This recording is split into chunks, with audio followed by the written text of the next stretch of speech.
and welcome back to Literally Literary. If this is your first time joining us, be sure to check out our previous episodes. This episode, we will continue our discussion on Patron Saints of Nothing by Randy Ribay. Last episode, we gave a synopsis of the novel and talked about some of the strongest points, such as Jay's relationships with his family and his realization of the happenings in the Philippines under President Duterte. This episode, we will focus on the first half of the novel. So in the first half, even before the first chapter, you had a passage, Vanessa, in the forward of the book, that kind of sets the tone, for the novel and thematically. And what was it about that? What's the context here? Yeah. Well, I really like this one because it's a flashback. So before we even actually dive into the actual story, we have a flashback from Jay, and it's the last time he was ever in the Philippines. And he's talking about a memory that he has of June, about a puppy that's killed, and how June reacts to this situation. And so I really like that because it kind of makes you see June as a specific type of person that cares about, like, everything that's going around him, like the people, the animals, everything that's happening. He's very, what's the word I'm thinking of? He's compassionate. He has empathy. Yes, that's the word I was thinking of. Because I think in contrast, one of the points in that is that a lot of his other family members are kind of indifferent to this puppy's death.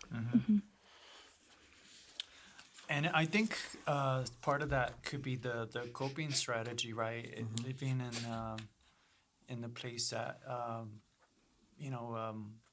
there's a lot of hardship, and it goes into the slums, as he mentions later on, that there's going to be death everywhere, and just kind of that defense mechanism that they might have already. Was there a strong line in particular from that? I like the opening line. It was a day of soil, sunlight, and smoke, and that's alliteration. Wow. It's just kind of interesting mixture of different, symbols, I would say, of nature. Yeah. It's his memory of this land, and of course, we find out later that he's visiting. He was born in the Philippines, but he doesn't have too much of a connection. So that's one of his early memories, right? With spending time with his family there, and it does kind of set up kind of the rest of the book in some way, like a nice little bookend, if you will. But it's a good start. Yeah. And I also liked. There's two strong lines that I had in this part. I also liked when his mom is hugging him, and she says, "One thing dies and another is born. Maybe the puppy's soul now has wings because they see a bird."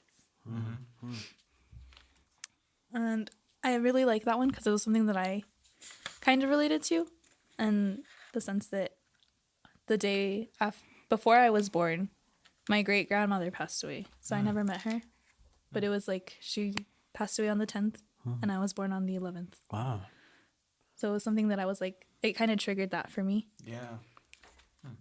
And then I also liked, on the following page, it says, it's Jay thinking to himself, and he wants to ask June about what happened with the puppy, but he says, "But I didn't. We can only handle so much truth at any given moment, I suppose. So instead, I said nothing." And I feel like that's Jay's perspective on a lot of things, that he doesn't really ask a lot of questions. And I think throughout the novel, it kind of changes for him. Like, he starts to ask more questions, and he starts to stand up for, like, what he's trying to understand. Yeah, that's a really good point about his development, because, I remember the scene in the dinner table, and, he feels like it's not the right time to bring it up, because he sees, Tito Maning, if that's how his name is pronounced, that he kind of runs it, like he calls the shots, right? And strict household. Yeah, disciplinarian, authoritarian kind of thing. And up until that point, Jay actually feels pretty convicted that he's going to confront him. He's set. He says as soon as he sees him, he's gonna walk right up to him and ask him what happened to June. Of course, though, this isn't the case, and a lot of this part of the book is about truth, and we talked about this in the first episode, right? Connection to truth and how we perceive reality. And is that from the passage you wanted to talk about, the one on 31 about the photos and we've talked about photos a lot through the different books, so here kind of the photos and the websites, was it that you wanted to share? Yeah, so speaking of Jay's connection to truth, right, which brings in the passage that Vanessa was just talking about to, flash forward so many years later, where now he's a senior in high school, about to graduate, and finds out about the death of his cousin June, right? Consoled him, and they, we find out that they had a special relationship, a special connection, in which June was writing letters, and Jay has a hard time accepting the truth of what he's told. Again, when we talk about truth, what are we told? What's reported, and what's actually happening?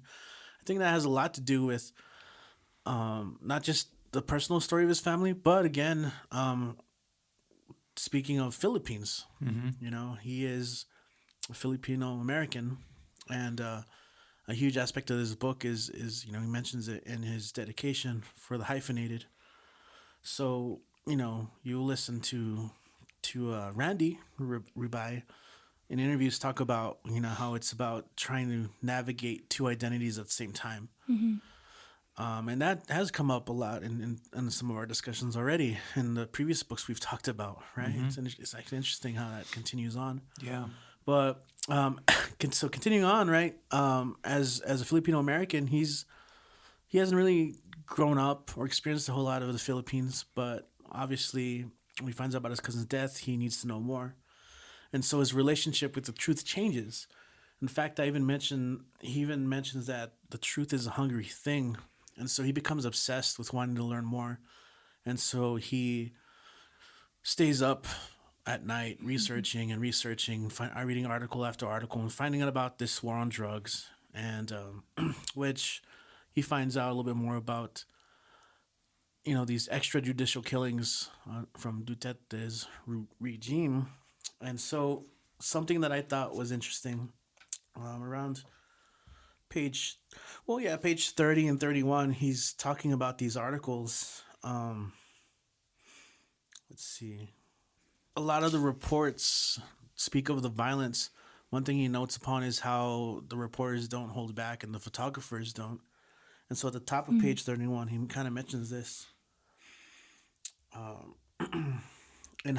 I guess it's I'll read a couple of paragraphs starting from the bottom of page 30 onwards to 31.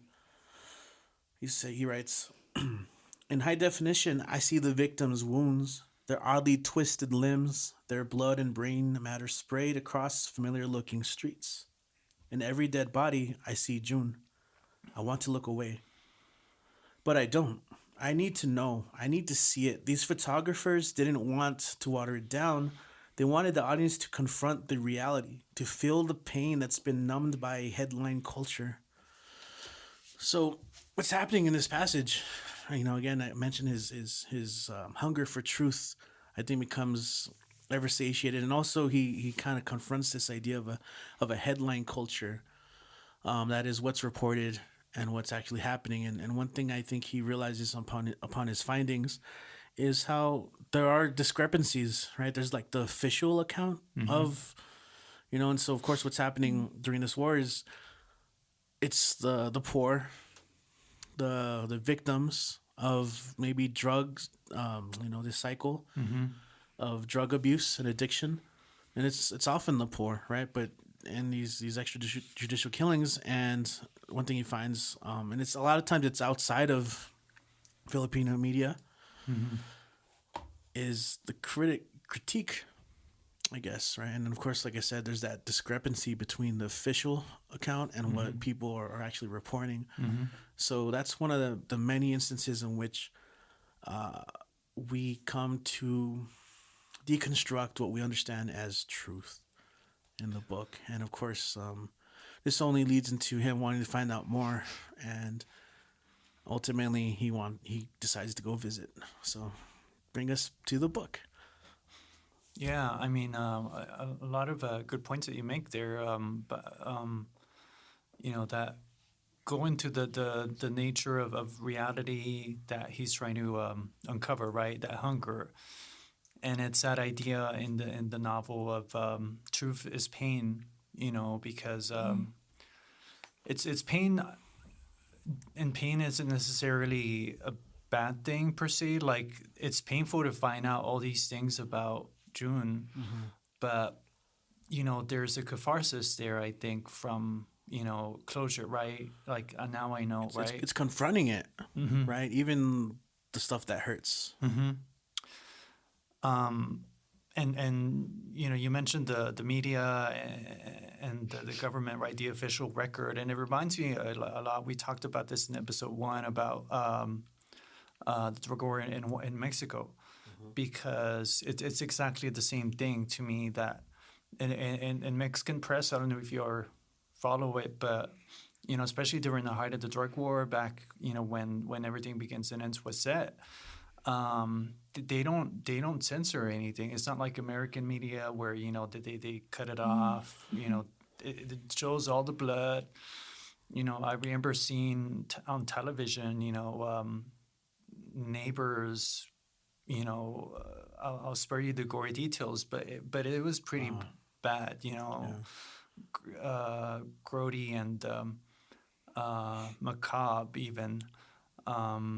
So it's just like that. It seems here, and part of that sensationalism, I think, is to put the fear in the community, right? That like this is happening, and these are people that ultimately have what's coming to them. Yeah. And at the same time, dehumanize them, of course, right? By just making them a statistic or this like bloody corpse on the ground. And that's going to be a key point later on in the book. Yeah. How do we go against that kind of grouping? Yeah. As a statistic, Like, you mean the counter narrative? Right. Yeah. Exactly. Yeah. And I guess we'll probably touch on that more on episode 3. Next episode. Did you have a strong line from this part? I do. So right before the passage that Richie was talking about is when Jay finds out about June being killed. And so before he starts his research, it's on page 22, 23 in that area. And his mom gets home and he starts asking her about it. And I think it's interesting that her answer to him is that it's not going to do anything for you, she says, except cause you more pain. And so I found that was really interesting because I feel like that's ties into what Randy Ribay says about how kids need to know what's going on in the world, and we can't just be sheltering everybody from everything because then they grow up to be ignorant and not know what's going on in the world. So I felt like that was really interesting because his father is Filipino, but his mother is white. So I feel like she has a specific way of raising him, and that's, I guess, in this American way that we shelter kids. But then she also starts to tell him about what's going on in the Philippines because he's not letting it go and he really wants to know what happened to June. And so she starts telling him about shabu, which is meth in the Philippines. And his first assumption about what happened to June is that he overdosed. But then she looks at him like he's crazy and tells him that it was the police that actually killed him. And she starts to explain to him about Duterte and his policies. And that's what kind of triggers him to start researching everything and looking at these articles and these photos. Yeah. And, shabu itself, it's a word that he says here, right? Like, he tests the shape of the unfamiliar word in his mouth. It sounds like it could be, the Filipino language, Tagalog, or I can't pronounce it right. So, Tagalog. Yeah, thank you. And I think that's kind of also for himself, as far as the truth, right? It becomes kind of an obstacle because it goes back to he's hyphenated, right? And, he feels like, an outsider, even though he's got that, he's half Filipino. And in the next page that you had mentioned, the way that Duterte was elected in 2016, the law and order type, right? I mean, I reading that, it just sounds like Trump, because he ran on being the law and order candidate. And so it's very similar. And, it's kind of that tough on crime view that, we've had in America before.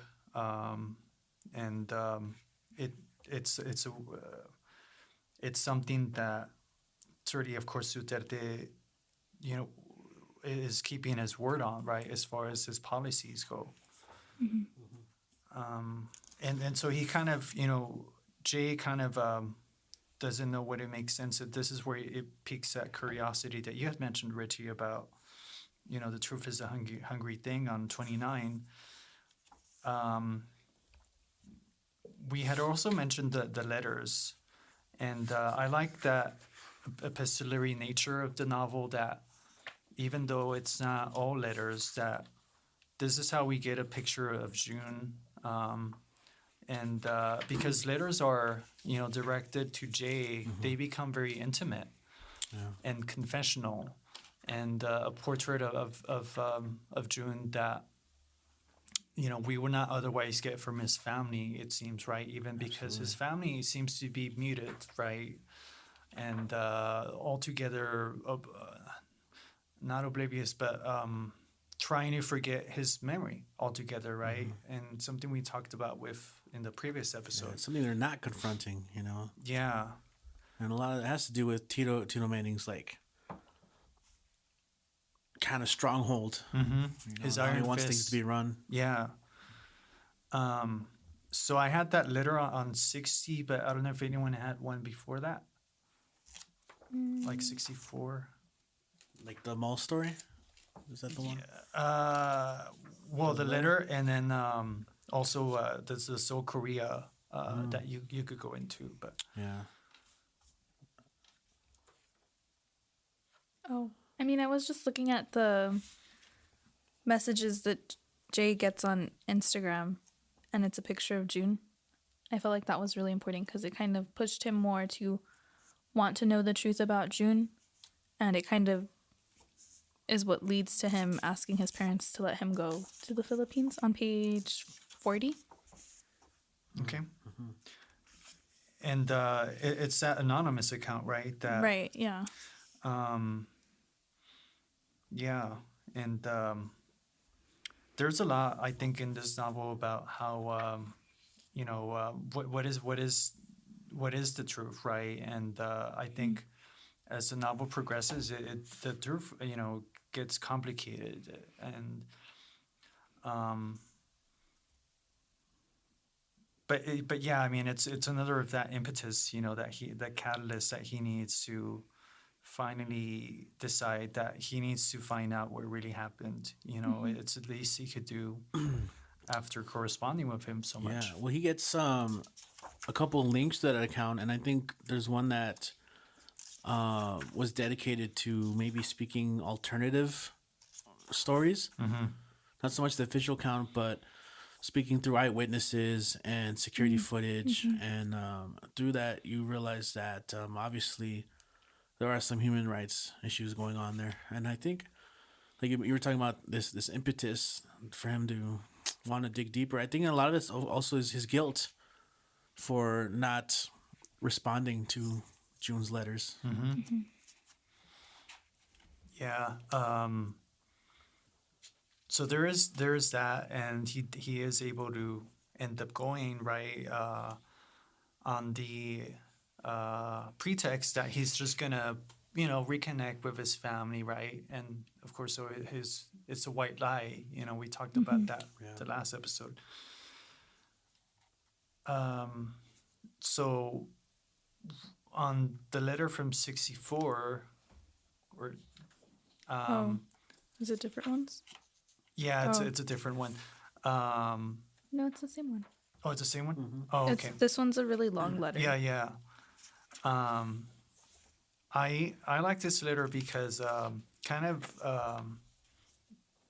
shows the side of June that makes him a little different from everyone else. And here from the religious perspective, I think religion is another thing to think about in terms of how interrogative he is of like organized religion.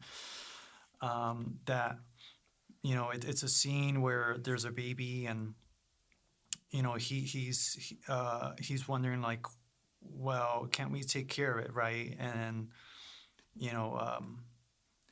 his Tay tells him, well, we can't, right? Like if there's gonna be a baby, like there's a lot of other babies, right? Kind of, she's just trying to kind of put things into perspective of the practicality of the matter. But then he mentions that the parable of not the parable, but the story of the Good Samaritan from the Gospels, and it's what they heard at Mass. So it's like, Right. How do you make sense of that, right? And then he mentions, the strong line for me on 64 is, if everyone did a little bit, then everyone would be okay, I think. And so most people do nothing. So it's kind of that idea of, I mean, in some sense, you could see it as hypocrisy, but you could also see it like apathy, or, that people stop being religious once they step outside the church doors. They forget what it means to live a Christian or a moral life, I should say.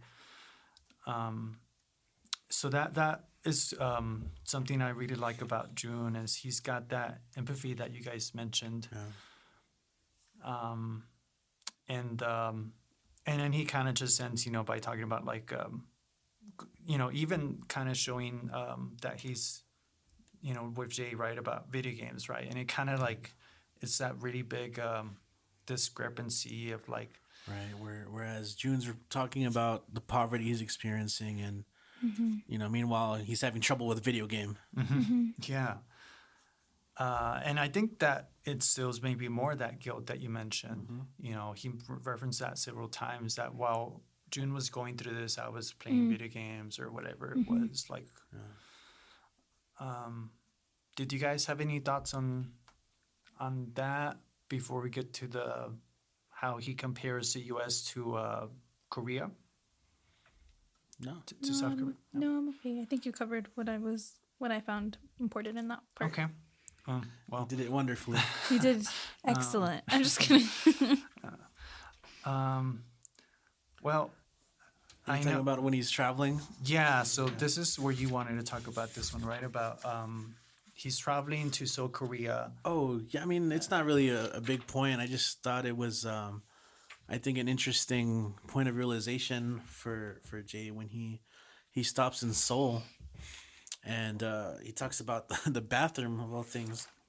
Let's see. It's on page 65. 65, yeah. How do you say it? He's talking about, waiting for his flight. And he says, it's okay because South Korea is apparently decades ahead of the rest of the world. This place is as bright and as clean as a spaceship in an optimistic sci-fi film. There are outlets and USB ports everywhere you look. There are computers and touchscreens set up throughout the terminal with free internet access. But most impressively, the toilets have these sci-fi doors that slide out of the wall with the push of a button. when you grow up in a country like the United States, you're constantly told it's the greatest place in the world. But then you go somewhere else one day and find out that bathroom doors like this exist, and you start to question everything. So, I just think that's just interesting realization of him leaving home and realizing that, again, everything he's been told and thought he knew isn't exactly the case. Right? And he's just impressed by how, and I think this is something that tends to happen a lot in the U.S., this kind of consumption of mendacity, of being the best, of being the top in a lot of things. But, maybe the reality is not quite there. And again, even though this is just a little moment for him as a character, it again points to our relationship with truth and what we know. And I think that also points to, like, travel more, widen your worldview, your experience. Yeah. And in particular, in this case, it's about, like you had mentioned, that the truth of America, right? That we think of ourselves as the best nation in the world. And there's that idea of American exceptionalism. And here, from something as banal as a bathroom toilet, indoors, that he just gets a sense of how different, what he might consider to be a global South country to be, right? I like how he describes it as an optimistic sci-fi film. Yeah. Not dystopic or anything, because that could be a thing, but no, it's an optimistic one. Oh. Yeah. I mean, it kind of reminds me of, like, Star Trek, those doors that they have in Star Trek. Sound effects. Yes. So there is that, and he figures this in terms of, like, people lie, adults lie. So it's that goes hand in hand with that. Did you guys have another one in the beginning before, like, 88? I had one on 88. No. Well, just one thing is once he does arrive to Manila, it happens all throughout the book, but again, it goes back to this dedication for the hyphenated, but him not being able to speak Tagalog,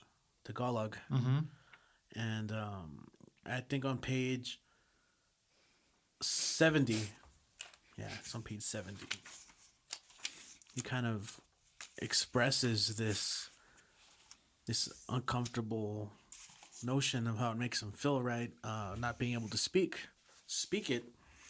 There was it when he's picked up by his family. They ask if he speaks Tagalog. He says, "No, sorry. I say, wondering how many more times I'll have to apologize for that on this trip. Each time I do is like admitting to some deep moral failing." Right? So as if something's wrong with him. And I think that is something that he does experience, right? He feels judged, especially, again, his Tito Maning makes it a point to address the fact that he is not brought up Filipino, doesn't know the language or the culture, right? We mentioned at some point the books too. His cousins are reading some of the big historical books, and he's just not familiar with them. Yeah. And the fact that he feels it as some deep moral failing, speaks a lot to, I think, a lot of experiences of the immigrant, especially when you're a child and, you're not familiar with the place you came from. And of course, this comes up all throughout his time here in the Philippines. And you make a really good point about the immigrant experience in general for the hyphenated, right? Going back to the hyphenated, we were talking pre-show about this too, like y'all's experiences with that when it comes to Spanish. How did you guys feel about that? Like, do you feel the same way or different? Deep moral failing. I just feel like it's not just the fact that I'm not as good as I should be at it, but I do feel this deeper sense of like failure. Of like, I live here on the border. Now, it's a little different story here, right? Just I should be better at it, and of course, I do feel a lot of judgment sometimes from, it's a lot of older, immigrants or just people here who are like, you don't know, you live here and you don't know. And so Mm-hmm. I can identify a lot of times in the book when he's kind of struggling through it. You're trying, but it But does it's kind not of always there. hurt when you don't grow up with it, you know? Mm-hmm. Yeah. Do you guys feel like motivated to kind of,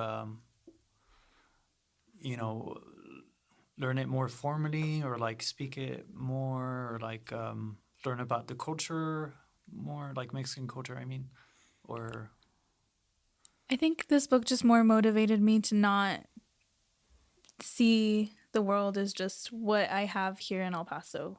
That there's so much more going on, and that I need to be more open with like learning things and knowing about things. Yeah. I don't know, just learning any language Right. would be interesting to do. yeah, Yeah. Well, I identify as Chicano, and a huge aspect of that is kind of the recognition of the separation of culture. And so I think for a lot of Chicano culture, it's trying to attempt to understand history, especially of like colonialism, and recognizing languages and cultures through the art, through dance, through music. And yeah, just even through Spanish, even as a kind of colonized aspect of it as well. So I mean, it's definitely a lot harder as an adult to pick up, you know, as easily Yeah. skills. And it's, you know, it's definitely a topic of embarrassment, you know, and a vulnerability for me.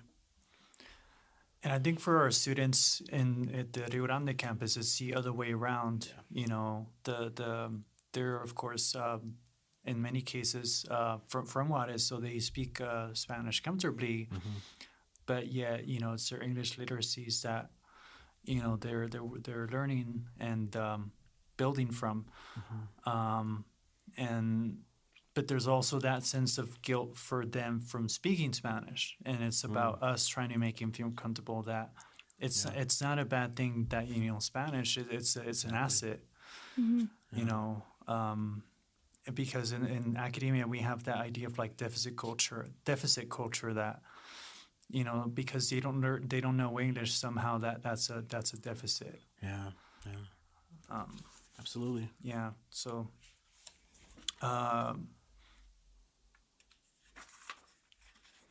So before we get to the middle of it, did you guys have other ones before 150? Yes, I have 2. Nice.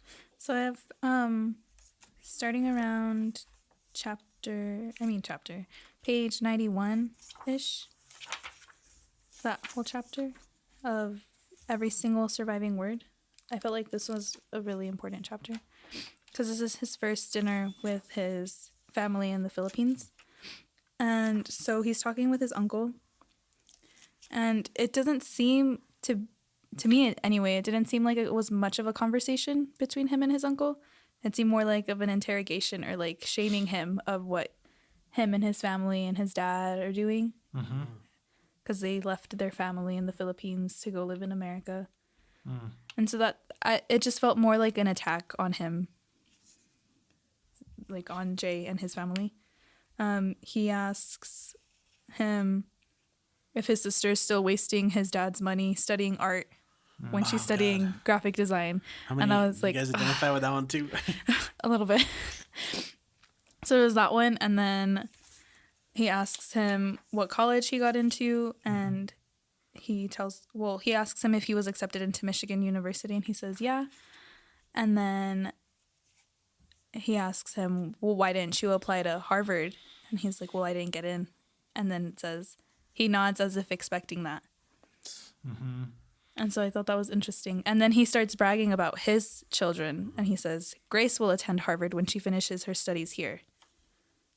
So I felt that was really interesting, that he holds himself more, I guess, higher than the rest of his family. Because he has his kids that are like their family knows their culture and they live there and they experience it. Whereas Jay and his family are living in America. And like you said, right, you know, on 95, Jay rightfully or accurately describes the dinner scene as this kind of interrogation, right? And it kind of goes back to his maybe like his that police lifestyle, you know, and but it shows that Manin or Manning, if he's pronounced that way, that he you know, he doesn't seem to have that flip of like he doesn't take his police hat off, you know, and so it shows how deep into that police mentality he is, that he's unable to get out of, that he sees every kind of interaction with people, with his own family in particular, you know, in this kind of way. I think it's also a way of Tito to show his own superiority, right? Like his moral superiority, cultural superiority, dominance as well. And again, you know, for the hyphenated, the how it just ends up making Jay feel even more disconnected. You know, it's guilts him even more, but I don't think that necessarily motivates him. It's a kind of negative reinforcement that he's practicing on him. And he gets so uncomfortable that he just ends up wanting to leave the table. Which even for that, Tito isn't comfortable He with. needs permission, right? Yeah. Or, you know, that they don't waste food, which, I mean, I guess that's a good thing. But, like, you know, the cultural difference, right, that in the Philippines they don't waste their food. But, I mean, if he's not, it's clearly very uncomfortable, right? Yeah, like, it was. I don't think it was so much about the food as much as it was that he was uncomfortable. And there are a couple points later, though, where Tito Maning makes fun of him, where he's like, we should have gotten you McDonald's instead. Yeah. Right? When later on, Or they had to right, cook out with the family. in this chapter too, he says, "I know it is not hamburgers or pizza, but I think Maria is a very good cook." So there's that too. Yeah. And again, it's just another way to make him feel like he's not really Filipino, right? When that's part of like the whole reason of this trip is like so that he gets more connected to his other side of the family, and here he is being attacked for trying to get to know that side of his family. So it's really interesting. Right. Yeah. So he feels, you know, spotlighted because no one really is speaking up for him, you know, because Tito has this kind of reign of terror in his family. They eat in silence, right? Yeah. Almost pretty much. Yeah. And like you said, even though it's a family having dinner, it almost feels like an interrogation. Was there something else in this Well, one? the end of the chapter, Jay goes back to his room where he's staying in, and he finds that all of his letters that play such an important part into this Dun, dun, dun. are not there. They're gone. They've gone missing. Yes. So that kind of adds a plot twist to everything that's happened so far. Yeah. And all the more so because when he had already gone to his June's room, right? And he found that like it was like not pristine, but it was like Not his room anymore. yeah. Well, because his first thought was he can learn something by investigating His room. He mentions this thing like oftentimes, and it's a sad thing to think about, but when a kid dies before their parent, like they kind of keep their room as it was, almost like a monument of An altar. who that kid was. Yeah. And so he's surprised when, they just got rid of everything. Yeah, What? it's just a guest room. Yeah. And that kind of antagonizes Tito Maning to him a lot more, right? The fact that they would do this. And again, it reminds me of, like I said, a brother in another language, right? Of how when his brother died, they did the same thing, right? They burned everything, they threw away everything. That erasure. Yeah. So it makes him, I think, even more inquisitive. You know, the fact that he loses the letters, right? Like you were saying, it's like that last thing he could at least hold on to that was personal. Yeah. Which also kind of leaves them like, what would I do next? What would I do now? And maybe we'll find out in part 3. Well, before we get to part 3, though. Wait, I have another one. Oh, you have another one? Yeah, Okay. I'm like, wait, Yeah. not that one yet. So starting on page 111, it's the chapter called Lead the Way. And I found that this one was super, super, super interesting because it's Jay, and he gets to hang out with his cousin Grace. And he's asking her, well, like, what does it feel like to be like one of the only teenagers in the world without a cell phone? And she's like, well, not everyone has a cell phone. But then he finds out that she does have a cell phone, and then like it's like all of these things that he discovers about his cousin that she's essentially hiding from her dad. And it's interesting because Jay kind of sees it as his uncle feels like he has all of the power and he controls the family and he knows exactly what's going on and what's happening and what they're doing. But here they are, and Grace is meeting up with her girlfriend, and she has a cell phone. And so, like, I thought that was really interesting that it's like a twist. Yeah, I mean, it's a moment for Jay to kind of feel like a little like better, like he thinks he has this tight grip, but look what's that, Yeah, like you don't know what's going on. Give him maybe a little bit more footing. Yeah, it's very subversive, and yeah, exactly. A little bit more of that push and solace, and solidarity, I should say, with it seems, because it almost has that feel of like what's that movie, Body Snatchers, where like everyone around you is different, right? Very Twilight Zone-y, that how could this be, right? No one's backing me up here, right? And it's in these private little moments that he's able to at least find someone who is doing her own act of defiance. Yeah. That's a good moment. Yeah. Anything else, Vanessa? No, that was it. Now we can go to the last part. Okay.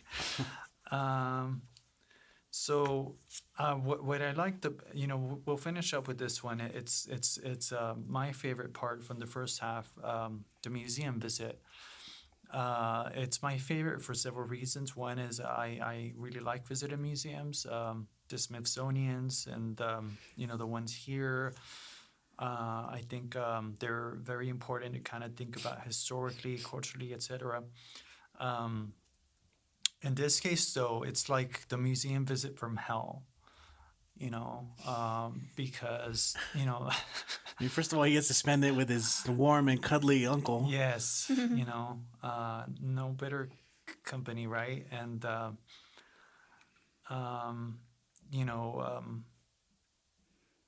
throughout the whole visit, Tito makes it a point to show him the different exhibits, except for the modern art. We'll note, which he calls literally garbage. But for him, it's a political vehicle. It's a political installation, because he says on page 150 that you can thank President Duterte. He understands how important it is for all the people to know and honor their history. The only shame is that more do not take advantage of this great opportunity. Which I guess in a kind of in isolation, that is a good thing, you could argue.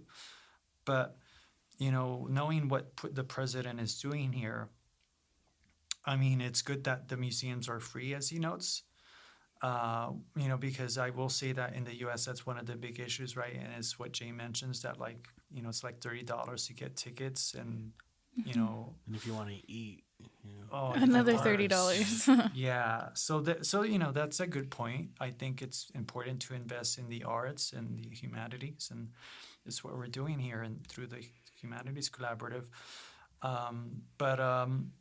It's like there's something below the surface, right? A current running through below that we see gradually develop throughout this section, this chapter. Well, for one, it's that we realize, and that Jay realizes, that on page 151, he has this epiphany. Tito Maning and I don't hold any actual conversations as we check all of this out. Right, so he's checking all of the exhibits, artifacts, and so forth. And mostly he points to things and says, Jason, I am thinking you know nothing about this, or this is what they wanted us to forget. Occasionally, he quizzes me on background knowledge I obviously don't have. It doesn't take me long to realize that this trip is less about educating me and more about exposing my ignorance.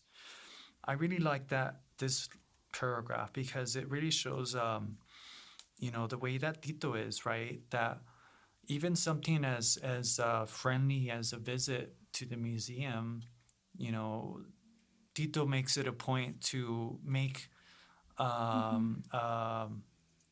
Jay feel lesser than, and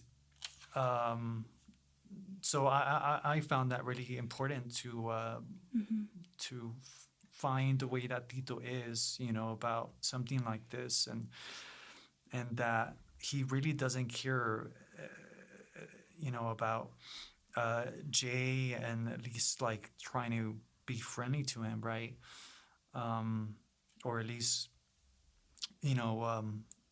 try to make him feel like this is how you can learn about, your culture, right? It's very antagonistic, right? Yeah. You don't want Tito as a tour guide at a museum.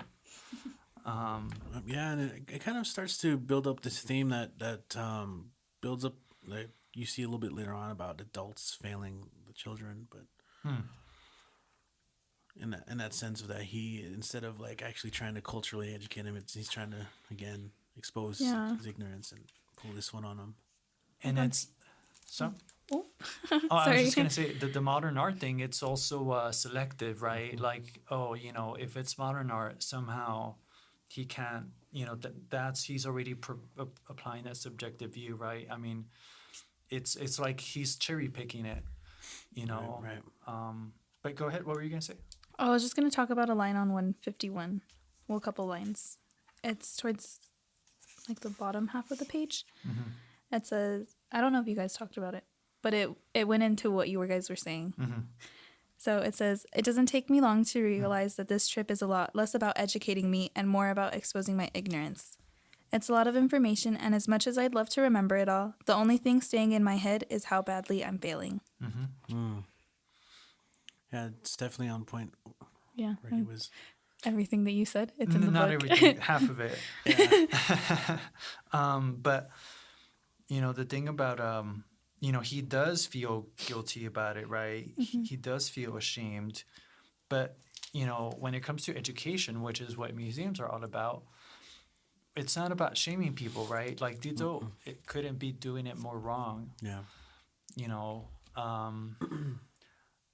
If anything, Jay would have been better off self-guiding himself through the tour,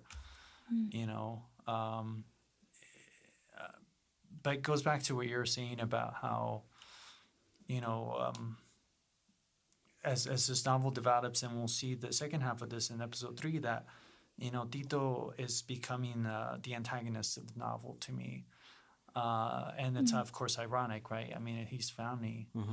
So there's a conflict here between, his blood and the truth, and it kind of reminds you of like barn burning. If you guys read that Faulkner story, it's very similar about loyalty, right? Loyalty to the truth versus loyalty to his Tito. Did you guys want to hit pause on this and then? Yeah, I think for part 3, we're definitely gonna look at the extents in which some people are willing to expose the truth, and of course, look deeper into the story of June, and via that, the reality, one reality of many that's happening in the Philippines. So, yeah, it's good.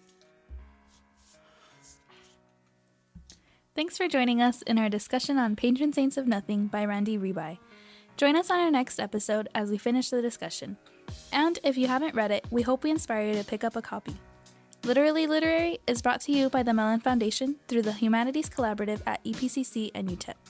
Follow us on Instagram as well at literallyliterary.ep.